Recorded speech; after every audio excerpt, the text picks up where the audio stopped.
Yesus Kristus menurut Santo Matius.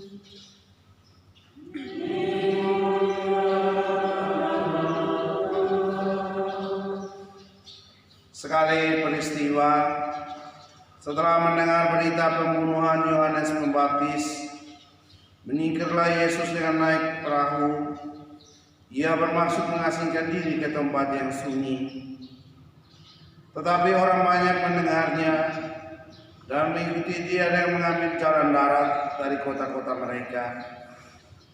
Ketika Yesus mendarat, ia melihat orang banyak yang besar jumlahnya. Maka tergeraklah hatinya oleh belas kasihan kepada mereka, dan ia menyembuhkan mereka yang sakit. Menjelang malam, para murid datang kepada Yesus dan berkata, "Tempat ini sunyi dan hari sudah mulai malam. Suruhlah orang banyak itu pergi, supaya mereka dapat membeli makanan di desa-desa." Tetapi Yesus berkata kepada mereka, "Tidak perlu mereka pergi, kamu harus memberi mereka makan." Jawab mereka, "Pada kami hanya ada 5 buah roti dan 2 ekor ikan." Yesus berkata, "Bawalah kemari." Lalu disuruhnya orang banyak itu duduk di rumput. Setelah itu Yesus mengambil ke-5 roti dan ke-2 ikan itu. Setelah menengadah ke langit, diucapkannya doa berkat. Dibagi-baginya roti itu dan diberikannya kepada murid-muridnya. Para murid lalu membagi-bagikannya kepada orang banyak. Mereka semua makan sampai kenyang.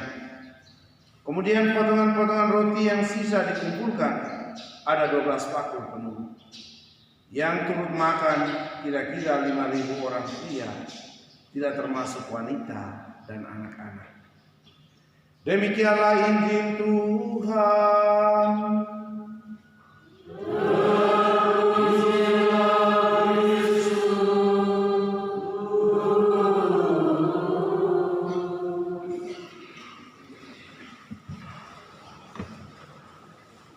Para suster, frater, saudara sekalian yang terkasih dalam Kristus Tuhan, selamat pagi semua.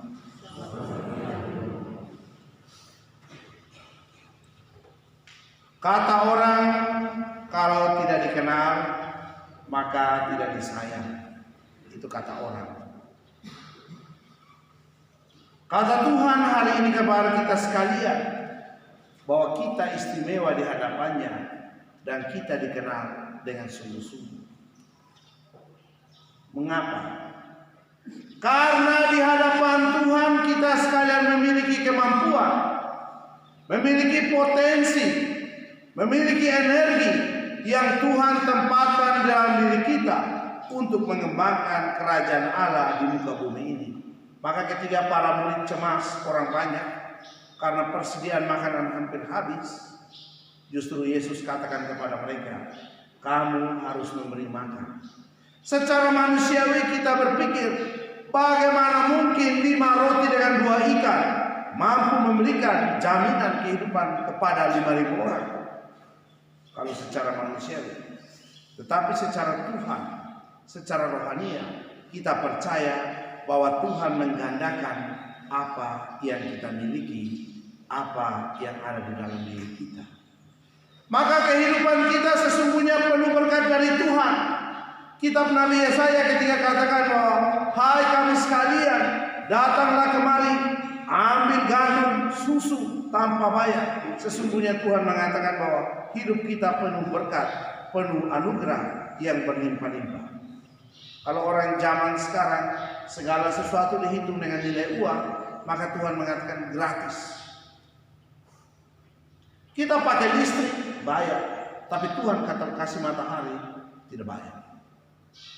Kita isi air di tangki, bayar. Tapi Tuhan kasih hujan, gratis.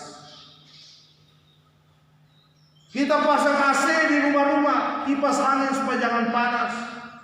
Tuhan kasih kita udara yang dingin, suhu yang bagus, gratis.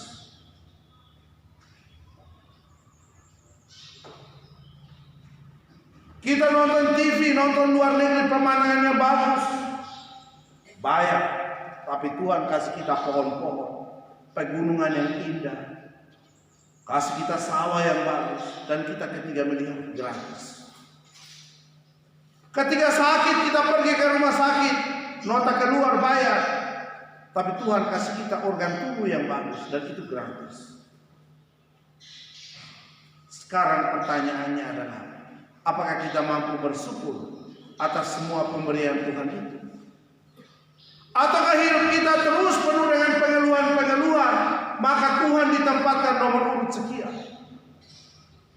maka Tuhan ditempatkan di belakang, karena kita tidak mensyukuri bahwa Tuhan sudah melimpahi kita lebih dari segalanya. Setiap hari berapa waktu yang Tuhan sediakan untuk kita melayani diri sendiri? 1 kali 24 jam. Dan hebatnya Tuhan itu adalah apa? Dia tidak pernah mengingatkan kita, dia tidak pernah marah kita. Dia percaya bahwa manusia akan beriman padanya. Manusia akan tahu diri siapa sesungguh asalnya. Maka ketika para murid cemas, Tuhan, hari sudah malam, suruh orang banyak ini pulang. Yesus jawab balik, kamu harus memberi mereka makan. Mengapa? Karena para murid tidak rela kehilangan. Para murid tidak berani meninggalkan egois dalam dirinya, sehingga dia mati-mati dengan 5 roti dan 2 ikan itu, supaya kalau bisa dia makan sendiri. Nah, peristiwa makan sendiri ini jangan terjadi. Macam ibaratnya anak-anak sementara makan kue, temannya minta diisi di mulut cepat-cepat. Pagi dulu. Maka hidup kita harus menjadi 5 roti dan 2 ikan yang dipersembahkan kepada semua orang ini. Para bapak-bapak, kalau dapat rezeki jangan terlalu sembunyi dari istri.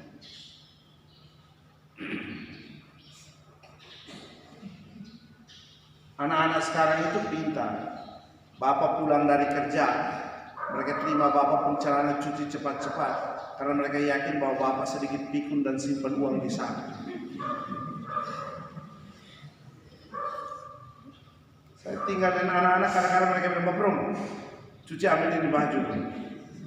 Pertama saya pikir mereka rajin, ternyata ada udang di balik batu. Sifat pemberi. Yang kedua, ketika kita percaya bahwa ada satu jaminan kehidupan yang lebih tinggi, maka saat itu hidup kita akan berlimpah. Karena itu hidup tidak usah terlalu cemas dan takut. Kerjakanlah apa yang Anda bisa kerjakan hari ini. Yang penting jangan lupa menghadirkan Tuhan di dalam seluruh karya, di dalam seluruh kerja itu. Mengapa banyak orang gagal dan frustrasi? Karena mereka lupa satu, yakni lupa Tuhan. Kegagalan itu adalah teguran dari Tuhan untuk menanti kesuksesan yang lebih besar. Kenapa banyak orang hidup tidak mempunyai arah? Karena mereka lupa satu, lupa Tuhan. Kenapa banyak orang gelisah? Mereka lupa satu, yang lupa Tuhan.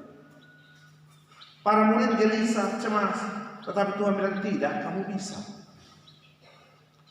Maka tidak ada rahasia di muka bumi ini yang tidak bisa dipecahkan oleh manusia, kecuali dia berjalan bersama Tuhan. Tetapi semua hal di muka bumi ini akan menjadi sulit kalau kita membuang Tuhan dari kehidupan kita. Kalau Tuhan sudah menentukan, kita pasti yakin baik. Maka tidak usah terlalu cemas berlebihan tentang hidup ini.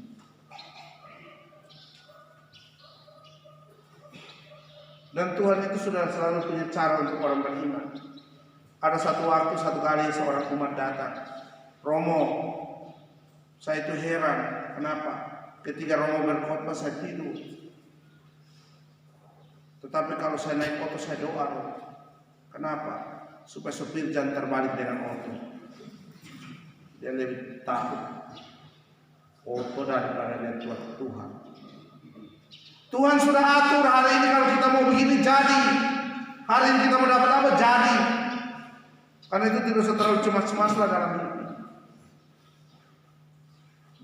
Yang penting Tuhan mau datang itu, yang pertama itu kita lepas kita punya egoisme. Belajar dari para murid itu, belajar menjadi orang sosial. Kerja-kerja di dalam hidup ini perlu berbagi juga. Perlu buka pintu rumah, tetapi bukan hanya buka pintu rumah saja, buka pintu hati juga. Perlu punya hati yang belas kasihan. Kadang-kadang tetangga dan tetangga soal baku omong. Alasannya sederhana. Anak-anak bermain sama-sama, jatuh sepeda luka. Kadang-kadang adik dan kakak baku marah. Kita sudah baku kenal. Ya, kita sudah baku kenal, tapi kita ini satu rahim. Ingat. Maka kita berdoa semoga hari ini kita sekalian menjadi orang-orang yang murah hati dalam Tuhan. Orang-orang yang mau berbagi. Dan jauh lebih daripada itu, kita menjadi orang-orang yang selalu beriman kuat kepada Tuhan. Amin. Maka berjalan bersama Tuhan, jangan pernah ada kata cemas. Jangan pernah ada kata putus asa, karena Tuhan menyiapkan masa depan yang lebih baik. Amin.